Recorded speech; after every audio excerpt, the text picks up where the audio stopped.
কোচবিহারের তৃণমূল নেতা রাজু দে তাকে গুলি করা হয় আর সেই ঘটনায় বিজেপির বিধায়ক এবং তার ছেলে এবং তার গাড়ির চালককে গ্রেফতার করা হয়। বিজেপি বিধায়কের ছেলে এবং তার গাড়ির চালককে ইতিমধ্যেই গ্রেফতার করা হয়। এবার সেই গুলিবিদ্ধ রাজু দে হাসপাতালে ভর্তি ছিলেন।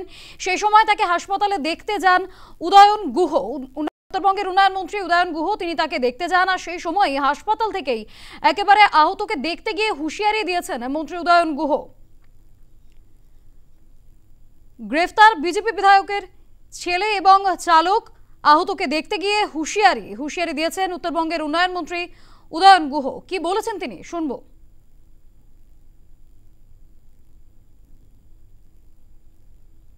পরিবারের সবাইকেই গ্রেপ্তার করা দরকার। তো যেমন বাবা তেমন ছেলে, মানে যে গাছ ফলও সেরকম। ওদের কেন যে একজনকে ধরেছে আমি জানি না, ওই দুই ছেলে এবং বাবা, তো সবাইকে গ্রেপ্তার করা দরকার। এই গুন্ডামি কেউ বরদাস্ত করবে না এবং এর খেসারত দিতে হবে।